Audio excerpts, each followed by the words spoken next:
Welcome to another episode of What Brings You In Today. I'm Erica Bennett. And I'm Taylor Fisher.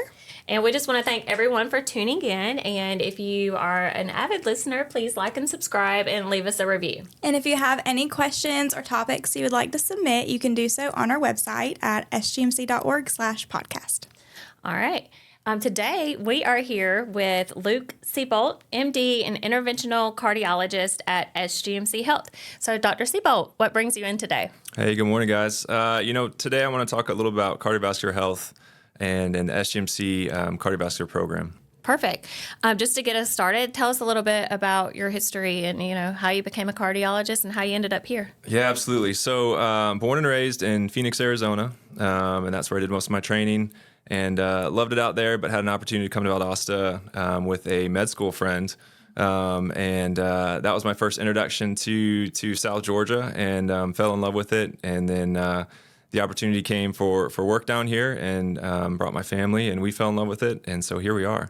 My love for cardiology began, my father actually had quite a bit of cardiovascular disease issues. And so his cardiologist became a mentor to me. And I always knew I wanted to do medicine. And so, in medical school, you think you're going to be anything from an orthopedic surgeon to a, plastic surgeon to a dermatologist. And then, after further conversation, my dad's cardiologist always says that cardiology is a crown jewel of medicine. Everything runs through the heart. And I said, there's no way. I'm not going to do internal medicine. I'm not going to go through all that. But I did, and I'm so glad I did. It's been an amazing journey for me and really rewarding. So I really owe this all to my dad and Dr. Byrne, who's my kind of mentor back in Phoenix that I still keep in touch with. Mm-hmm. I love that. You said that, the heart, what did you say? The crown jewel? Crown jewel of medicine. Crown jewel of medicine. Yep. Okay. So, yes, with that said, how important is your heart health to your overall health and well-being? It's hard to think of another organ that's more important to your body. Really... we joke with the nephrologist, there's dialysis for a reason, right? There's no dialysis for the heart. And so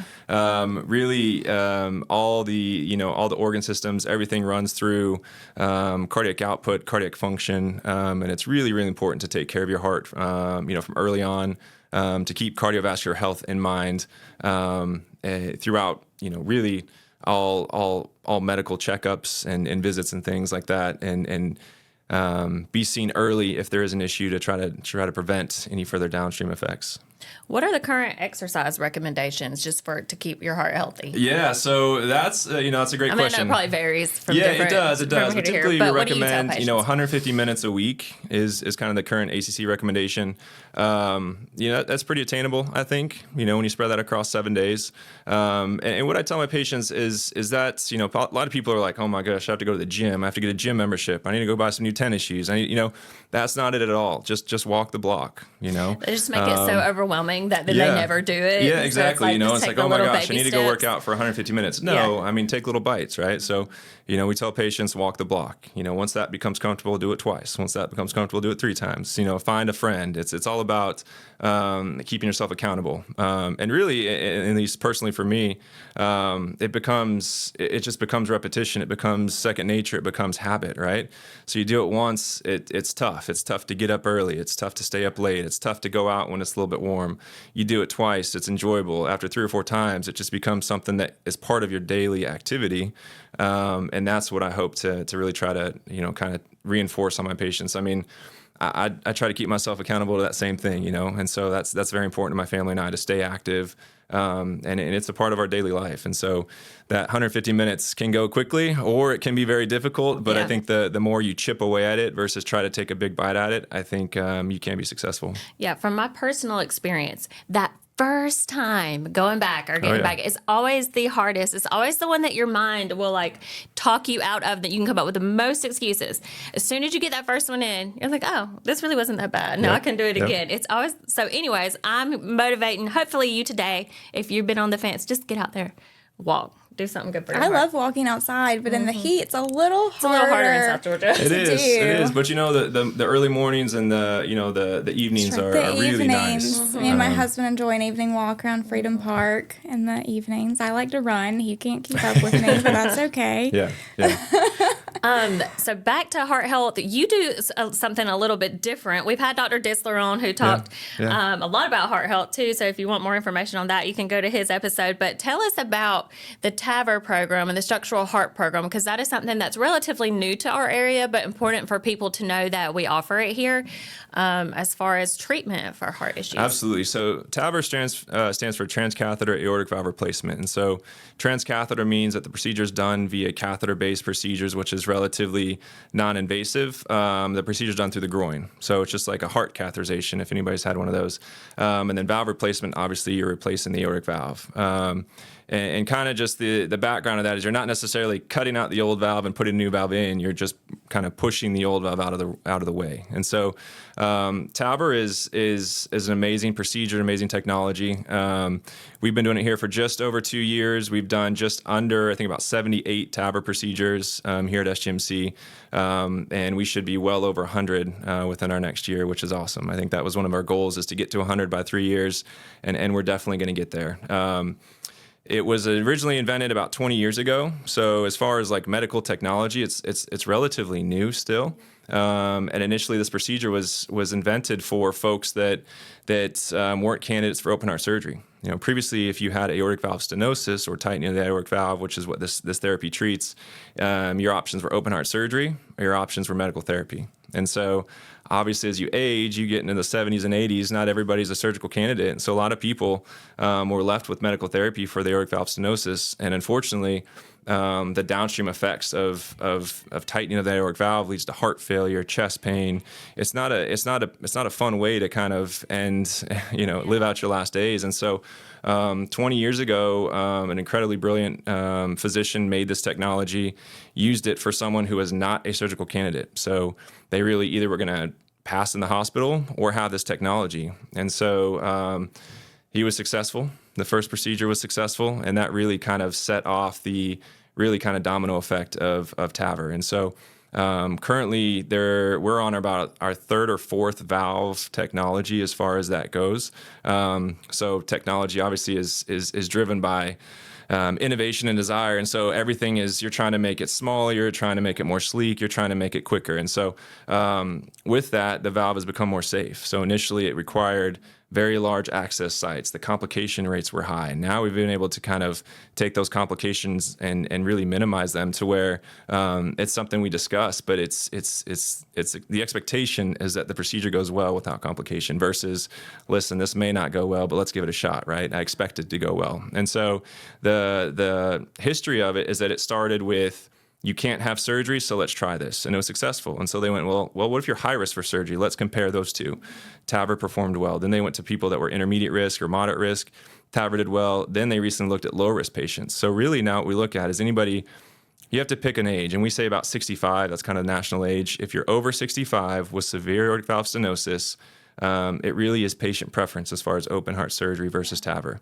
Now, there's obviously some things that will lean us one way or another, but it's an incredible technology, and the fact that we involve patient decision as well as physician discussion, I think is the best way to do this. Yeah, so it's not just you go to the doctor and you decide, hey, I'm going to have this. Like, y'all do a lot of tests, pre-workup, and kind of help you make that decision of which one is best for you. And so one of the cool things that brings to us is something called a heart team. And so a heart team is a cardiologist, a surgeon, primary care physician, referring cardiologist, anybody else in that person's medical team. We typically try to get together and make sure everybody's on the same page.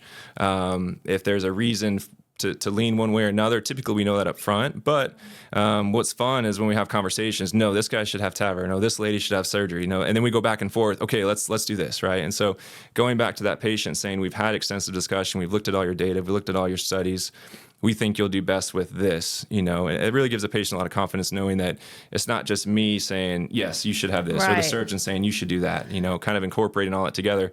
And I think it strengthens our cardiovascular team as well, because we're in constant communication, we're seeing these patients together. And as you mentioned, the workup for it is quite exhaustive, which I love, because, the diagnosis is made with an ultrasound of the heart or an echocardiogram.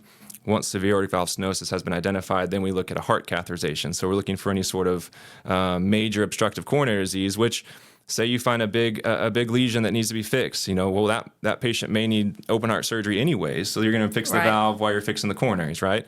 Or if the coronary is okay, or there's some minor disease, we can go either way. And so you're getting a heart catheterization. We look at lung function tests. We look at carotid artery ultrasounds. And one of the best things I think we have is something called a CT scan, where we look at the heart and we get a three-dimensional representation of the heart, where we can actually see the valve. What's the size? What's the distribution of calcium? What's the calcium in the aorta? Our access point sizes. We really feel like, and I tell patients, about 80% of the procedure is done before they even get on the table. When they're on the table for that procedure, I know, hey, there might be some calcium here, or this might be a little bit small and we might need to do something here, or hey, listen, the deployment angle of the heart is a little bit off, so it might look a little bit different than our normal, but that's expected, which is nice. Even the valve is like the size, is like ordered for the size of the patient. Correct. Right? Yeah. So there's specific valves. We look at perimeter. We look at area of the valve, and so we know exactly how big this valve is. We know what their anatomy is. Our CT department here has done an amazing job getting on board with us. Industry, we work with Medtronic, and I think we have some of the best reps in the region helping us. And in that representation, that 3D representation, we get this. It's like a 10-page printout of just 3D representation of everything of the heart, the valve, the arteries, and so it's the data we collect on it is quite expansive, but that allows us, I think, to be safe and be confident. We kind of had the same conversation with Dr. Mackey. I'm seeing so many trends from speaking to all of the different specialists, but she said the same thing about the brain, that we have the ability to map out the brain before she ever goes in. Yeah. You're saying that about the heart, which that's so, because if patients don't know that. I mean, patients don't understand all the technology that's in the background that have been invested in from the organization to allow y'all to be really good. Right. I actually had the pleasure of speaking with one of Dr. Seibolt's TAVR patients, and he was 89, I believe, and he had the procedure, and it was successful. I spoke to him and his wife, and they were just like over the moon, just like glowing over, the difference between before and after. Yeah.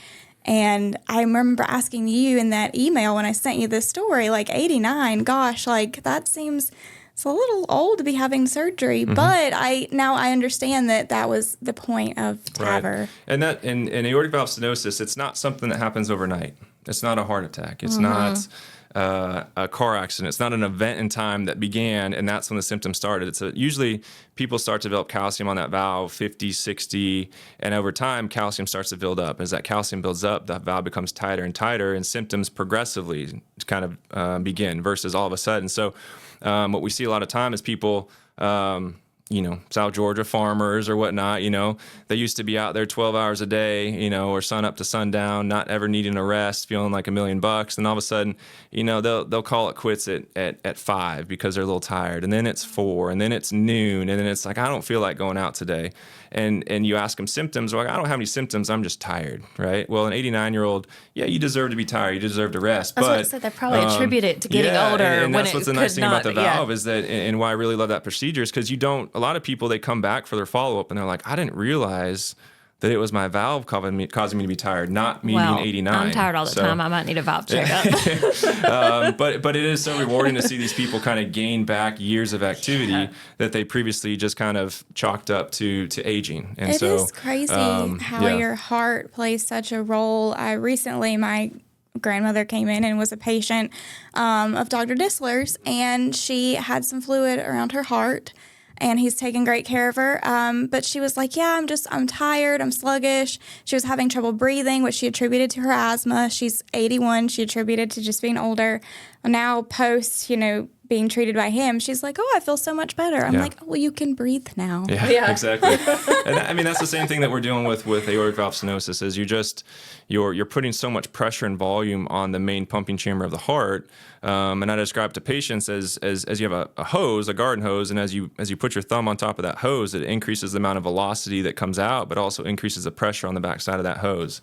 And that's basically what that valve is doing. And so you put a valve in, you take your finger off that hose, now all of a sudden that water's flowing freely and that pressure drops on the backside of the hose. So I think it's it helps people understand as you try to just kind of discuss things with them, and I'm not the most technical as far as cars or building or things like that, but I try to relate to the patients in some way that helps them understand why we need to do this, because one of the hardest things to do is some folks really don't have symptoms, they say they don't have symptoms. Yeah. And so trying to not convince, but trying to educate somebody for why they need to undergo a procedure when they feel quote unquote well is sometimes difficult to do. Yeah. But when you kind of, because it's their normal. right. And so, why do I want to undergo these procedures? Why do I want the CT scan? Why do I want all this if I feel fine? It's like, well, and I'm able to show them the echo. I'm able to show them the valve. Listen, this is what your valve looked like when you were born or in adolescence, and this is what the valve looks like now. Look at that pressure and volume that heart's having, undergoing every time it squeezes. And so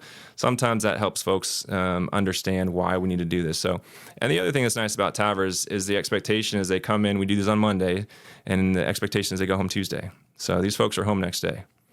Well, also the other trend that's relating throughout all of our talks is just going more minimal invasive, going to do the least like you said, things are getting smaller, things are getting just easier to recover from. Yeah. So I think that's really and that kind good of for health in general. Dr. Randy Brown helped really champion this program and get it going to start with, and him and Kelly did a ton of legwork initially, and he was very hesitant to start the program here because his previous experience, as we talked about, we're on the third or fourth generation of this valve. His experience was maybe in the second or third generation where the access sites were massive and complication rates were through the roof. And he's like, I don't think we should subject that type of risks to our patients here locally.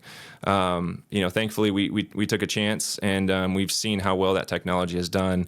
And really, our vascular complication rates are very minimal now versus, almost a coin flip back when he was doing it in Macon and training. Now here, the expectation is these folks are getting up and walking, as soon as they wake up from anesthesia and get going. So. Well, our world is changing so fast, like technology. I mean, you think of everything you can do just even on your phone now versus 10 years ago. And I mean, imagine where we'll be 10 years from now. That's what's exciting about cardiology. How do you keep yourself up to date? Yeah, that's great. I mean, there's always, it's funny, I feel like I'm getting an email from the American College of Cardiology or our big interventional, societies almost daily of this is new or this is better or, and it is. It's interesting. Cardiology is very trial heavy, meaning that they're always looking for research, always looking for trials. Well, if we tweak this or we look at that, and then it starts this whole new kind of workup. And so, you need to take all those trials with a grain of salt and kind of look into some of the nitty gritty details of it. But once guidelines come out and it tells us, hey, listen, this is how we need to be treating patients, it's easy to follow those and understand the technology and kind of the research behind it. So it is ever changing, which is fun, right? I mean, we're not one of these. All of medicine's changed, as you described, right. but cardiology has always been on the forefront of trying to push that envelope, smaller, faster, improving hemodynamics to try to help these patients feel better. Well, they say if you're not moving forward, you are moving behind because others are moving forward around you. Exactly. So that's really cool. I know we just recently became a level 1 emergency cardiac care center. Yeah. So that's good news. Yeah, absolutely. Big congratulations to all the folks that work hard for that. And I think it really, it's funny, they came in for those interviews and they just said, yeah, you guys are good. It wasn't like change this or do that. I mean, it was kind of like why haven't we been already? Right. I sat in the post survey thing. They were just like so complimentary of the team. Yeah. The critiques they had were just very minimal. I mean, really just like, yeah, okay, like that's not a problem. Just things. It was nothing big, nothing fundamental, nothing that we had to change in our culture. Our culture's there. It's just really kind of being able to provide that care and receive that recognition, which is great. I mean, that's a lot of people involved in that, from EMS to the ER to the ICU teams to outpatient care. So tell us just a little bit about the importance of calling 911 if you do feel like you are having a heart issue and how they can kind of in the field do certain of things. Course, yeah. So, I mean, the adage is time is muscle, right? And so in cardiology, we have, especially interventional cardiology, we have checkpoints. We have this door to balloon time. We have a door in, door out time as far as if intervention is not possible. And those are times that are our guidelines and times that we follow. And so the longer you wait to seek that care, the longer it is to receive the benefit. And so our EMS services have done an amazing job working with both local and kind of regional fire departments, EMS, things like that, to make sure that care is driven and done quickly. And so what's nice now is EMS can activate a STEMI alert in the field, and so a lot of times we'll get a call saying, hey, STEMI coming in from X, name wherever, and they'll be here in 30 minutes, and we're literally standing in the ER waiting for them to roll in. They get their armband, and their next stop is a cath lab. So versus coming in with private vehicle, getting registered, getting an EKG, then recognizing that they're having a heart attack, and you've lost who knows how much time at that point, So especially, back to school, the roads are getting a little bit heavy now. And so,